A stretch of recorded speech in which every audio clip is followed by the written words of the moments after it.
तो यहाँ शायद कुछ बागी लोग रह चुके हैं, इससे यूं ही अंदाज़ा लगता है, क्योंकि यहाँ कुछ वसाइल भी नहीं है और आने जाने का रास्ता भी बहुत कठिन है। और यह एक अजीब सी मकड़ी है। ओह, बताया जा रहा है कि यह मकड़ी बड़ी ख़तरनाक है, यहाँ से फ़ौरन निकलो, जहरीला है। और हम निकल रहे हैं। मेरी कुछ गारे हैं, वहाँ पर हमने विज़िट किया है। इनके साबिक़ रहने के जो कुछ आसार हैं, वहाँ शायद कुछ पड़े हुए मिट्टी के बर्तन वगैरह के टुकड़े हैं।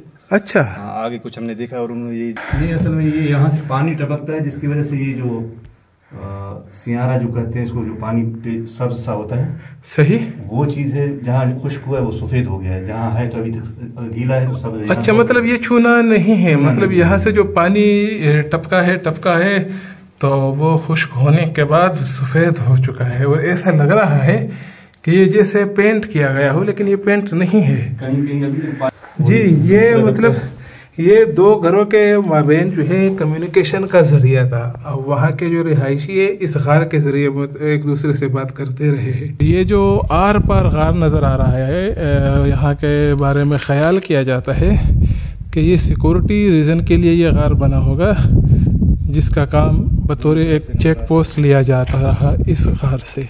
अस्सलाम वालेकुम दोस्तों, इस वक्त हम सफ़र शुरू कर चुके हैं कराची से शहर रोगा की जानिब।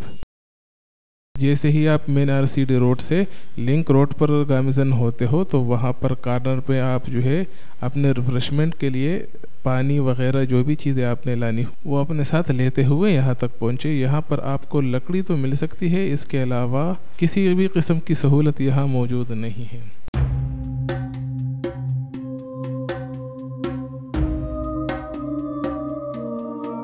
अभी जो आप मनाजिर देख रहे हो ये बेला से लिंक रोड की जानिब शहर रोगा की जानिब जाते हुए रास्ते की है। लगभग 10 किलोमीटर तक मुहित ये रास्ता भी तकरीबन साफ़ है। इसके अलावा बीच में आखिर में 1-2 किलोमीटर रास्ता ऐसा आ जाता है कि वो ऑफ रोड है, लेकिन उस पर भी कार बासानी जा सकती है। यानी इस मुकाम तक आप किसी भी सवारी में, ख्वाह है वो छोटी कार हो, बाइक हो या जीप हो, किसी भी गाड़ी में आ सकते हो। बड़ी सहूलत और आसानी से आ सकते हो।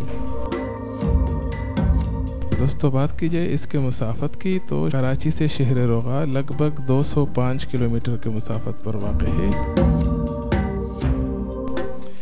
हम जो ही यहाँ पहुँचे तो हमें अंदाज़ा हुआ कि खुशदार में बारिशों के सबब यहाँ की नदी बहुत तेज़ हो चुकी है, जिसे पार करना बहुत मुश्किल हो चुका है।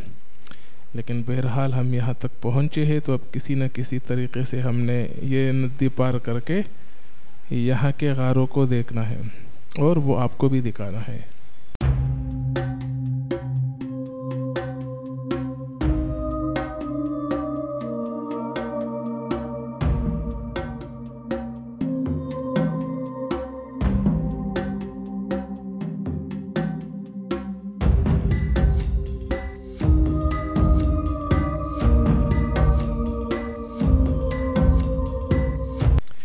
अब दोस्तों, आप देख रहे हो कि हमने नदी पार कर ली है और मौजूद है पहाड़ी सिलसिले में, जहाँ पर हमारे हैरत के लिए बहुत सा सामान मौजूद है। इन पहाड़ी चोटियों पर बहुत सारे गार मौजूद है।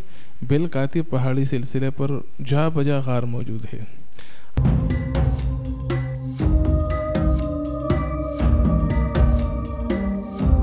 अब आप देख रहे हो कि हमारा एक साथी ऊपर पहाड़ पर चढ़ने की कोशिश कर रहा है गार में अंदर जाने की। ये रास्ता बहुत दुश्वार गुजार है, लेकिन हमारे साथी बिलाखिर हिम्मत करके यहाँ तक पहुँच चुका है। बता रहे हैं कि इस गार में अंदर मज़ीद 2 कमरे बने हैं और कमरों का साइज़ यही है जो ये इसका बरामदा है। और कमरों का साइज़ भी बता रहा है उतना ही है जितना कि ये बरामदे में है। और ये बरामदा तकरीबन इसकी ऊंचाई जो है 8 फीट और चौड़ाई तकरीबन 20 फीट तक करीब है।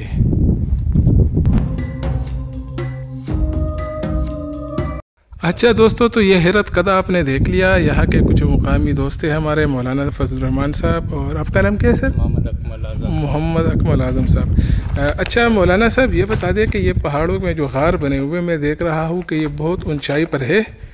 यहाँ तक बज़ाहिर पहुँचना पहले दौर में भी अगर इसी कंडीशन को हम देखते हैं तो यहाँ तक पहुँचना एक नामुमकिन सी बात है। आपको क्या लगता है कि वो लोग यहाँ ऊपर तक कैसे पहुँचे होंगे? हज़रत असल में ये जो जहाँ पर उन्होंने जगह बनाया, घर बनाए हैं, जी जी। ये जहाँ हम खड़े हैं ये जगह उनके बराबर था पहले, फिर वक्तन फवक्तन पानियों के बहाव की वजह से ये जगह नीचे आया है, ठीक वगैरह निकला है, सही है, जगह नीचे आया है, जिसकी वजह से अभी रास्ता ख़राब हो गया है। जैसे यहाँ पर कोई इंतज़ाम सीढ़ी वगैरह तो नहीं बनाया उन्होंने, तो इससे यूँ ही लगता है कि वो बराह रास्त इन कमरों में आते और जाते थे, कोई सीढ़ी वगैरह का इंतज़ाम नहीं था। अब ये नीचे आया है, आगे जब आप जाएंगे तो वहाँ पर ऐसे भी है कि 2 कमरे नीचे बने हुए तो उनके ऊपर भी 2 कमरे बने हुए हैं। इसका वजह यह है कि पहले उन्होंने घर ऊंचा बनाया था, फिर जब बारिशों की वजह से नीचे आया ज़मीन तो फिर मतलब नीचे भी बनाया। मतलब यहाँ पर बारिशें होती रही, बारिश जो है ना अपने साथ ज़मीन बहाती रही, ज़मीन नीचे होती रही, तो वो लोग भी फिर नीचे आते रहे।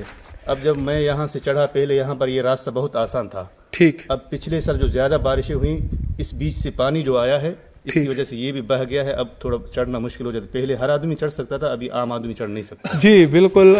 मौलाना जो अभी इस रास्ते पर चढ़ा था, ये सामने गार तक अभी आपने वीडियो में देखा होगा, ये रास्ता इतना आसान नहीं है, अगर मेरे जैसे लोग यहाँ पर कतई नहीं चढ़ सकते, लेकिन मौलाना चौक के आदी थे, यहाँ पर बड़ी आसानी से तो नहीं, काफ़ी स्ट्रगल करके पहुँचे थे और अभी वापस आए। अच्छा मौलाना, इसके अलावा कहा जाता है कि ये जो है बिन कासिम के साथियों की गुजरगाह भी थी, इस बारे में तारीख़ी शवाहिद ऐसे कोई है आपकी नज़र से गुजरे? इस शहर के बारे में इतना ज़्यादा नहीं कहा जाता है कि मोहम्मद बिन कासिम यहाँ रहे हों या उनके गार हों, इतना नहीं कहा जाता, क्योंकि वो सफ़र में थे तो शायद वो गार भी नहीं बनाते, यहाँ ठिकाना नहीं करना चाहते थे, उनका चूँकि मंजिल आगे था, तो यहाँ शायद कुछ बागी लोग रह चुके हैं, इससे यूँ ही अंदाज़ा लगता है, क्योंकि यहाँ कुछ वसाइल भी नहीं हैं और आने जाने का रास्ता भी बहुत कठिन है, और यहाँ पर शायद वही बागी रहे होंगे। जदीद दौर है, टेक्नोलॉजी है, मशीनरी है, गाड़ी वगैरह है, आदमी आसानी से आ सकता है, लेकिन पिछले दौर में अगर यहाँ बागी रहते तो उनके जो मुखालिफिन थे वो जल्दी यहाँ नहीं पहुँच सकते। जी, यहाँ तक पहुँचना काफ़ी मुश्किल, बिल्कुल। मौलाना की यह बात भी काफ़ी माकूल मालूम हो रही है, और इस सुरंग को देखा जाए आजकल के इस जदीद दौर में भी यहाँ पहुँचना इतना आसान नहीं है। आज से 100-200 साल पहले तो इसका तस्वुर भी खासा मुश्किल सा तस्वुर भी मुश्किल था, और इस बात में भी काफ़ी वज़न मालूम हो रही है कि ये जो एरिया है ये तकरीबन बागी टाइप के लोगों का मस्कन रहा होगा। दोस्तों, ये गार आप बिल्कुल करीब से देख लें, ये शायद उनका आखिरी यूनिट होगा। और इस गार के बारे में कहा जाता है कि ये जो ज़मीन के बिल्कुल करीब है, यानी ये वो गार रहे होंगे कि इसके बाद ज़मीन अभी तक नीचे नहीं गई, क्योंकि ये ज़मीन के बिल्कुल सराहने पर वाक़ई है। अभी तक यहाँ पर टोटल इन पहाड़ों में कितनी गार मौजूद है इस बारे में कोई हतमी मालूमात तो नहीं, लेकिन कहा जाता है कि ब्रिटिश दौर में ये गारें, इनकी तादाद 1500 से ज़ायद थी। आगे कुछ कमरे हैं, उनको हमने पहले विज़िट किया है, वहाँ पर।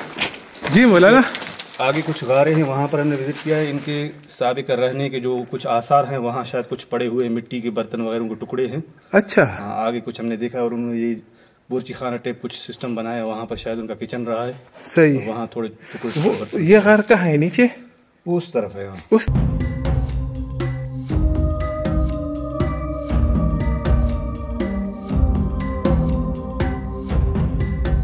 ये देखो, यहाँ पर उन्होंने ताकचे बनाए हैं कोई चीज़ रखने के लिए, बर्तन या ऐसे कोई चीज़ को रखने के लिए उन्होंने ये ताकचा बना है।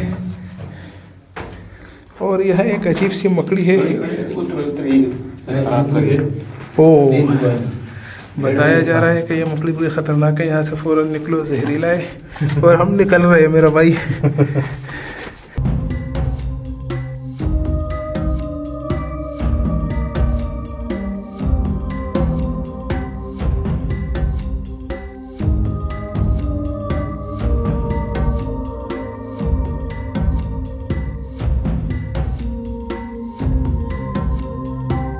तो यहाँ बिलाखिर हमें एक ऐसा गार मिला है जहाँ पर किचन बना है, और जो अभी तक सही सलामत है।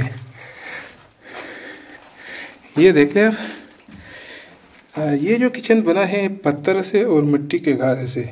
इस पूरी एरिया को देखा जाए तो यहाँ पर मिट्टी मौजूद नहीं है, तो इसका मतलब ये है कि इस गारे के लिए जो मिट्टी थी वो भी बाहर से लाई गई है, और ये जो इनका छत है ये भी आप देख सकते हो। यहाँ पर उन्होंने ताकचे बनाए कुछ चीज़ रखने के लिए। नहीं, असल में ये यहाँ से पानी टपकता है, जिसकी वजह से ये जो सियारा जो कहते हैं इसको, जो पानी पे सब्ज सा होता है, सही वो चीज़ है। जहाँ खुश्क हुआ है वो सफ़ेद हो गया है, जहाँ है तो अभी तक गीला है तो सब। अच्छा, मतलब ये छूना नहीं है, मतलब यहाँ से जो पानी टपका है तो वो खुश्क होने के बाद सफ़ेद हो चुका है। और ऐसा लग रहा है कि ये जैसे पेंट किया गया हो, लेकिन ये पेंट नहीं है। कहीं कहीं अभी तो पानी का गीलापन है भी। और जी फर्श भी अगर हम देख लें मौलाना तो ये भी अभी गीले ही है। जी हाँ। और ये जो है ताकचा। अच्छा, एक बात और दोस्तों, अगर आप इन गारों में आते हैं तो ज़रा एहतियात का दामन हाथ से छूटने न दीजिएगा। यहाँ पर कुछ मोज़ी चीज़ें भी आपके मुंतज़र रह सकती है, तो एहतियात से।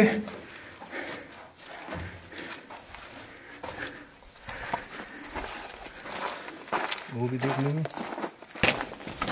यहाँ पर सिस्टम है। और यहाँ से अभी बात यह है कि उसके लिए यहाँ से उन्होंने बाईपास रास्ता बनाया है, एक दूसरे से शायद मिलने हाल हवाल करने के लिए सुराख बनाया इन्होंने यहाँ से। जी, ये मतलब ये दो घरों के माबेन जो है कम्युनिकेशन का जरिया था। अब वहाँ के जो रिहायशी है इस गार के जरिए एक दूसरे से बात करते रहे हैं।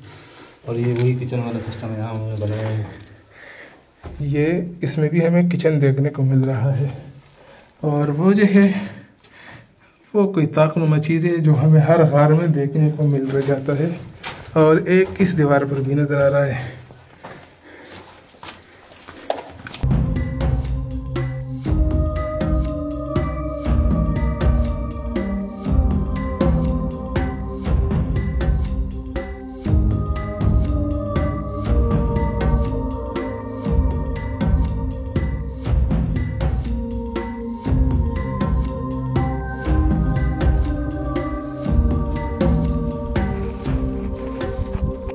अच्छा दोस्तों, इस वक्त आप ये जो छोटी सी खूबसूरत सी जगह देख रहे हो, ये यहाँ की जाए नमाज है, मतलब नमाज पढ़ने की जगह। ये जो बीच में वाइट पत्थर लगा है ये इसका मेहराब है। और ये इसका रास्ता है, छोटा सा खूबसूरत रास्ता, क्योंकि यहाँ लोग बहुत कम आते हैं तो जगह भी मुख्तसर बनाई गई है। इसके साथ साथ यहाँ हमें एक और जगह भी नमाज की देखने को मिल रही है। हो सकता है, मुमकिन है कि ये ख़वातीन या बच्चों के लिए बनाई हो, क्योंकि ये बहुत छोटी जगह है। फाइनली दोस्तों, हम इस सिरे तक पहुँच चुके हैं जहाँ तक गार मौजूद है। इसके आगे रास्ता तो बहुत तवील लंबा है, लेकिन उसके बाद गारों के असरात देखने को नहीं मिलते।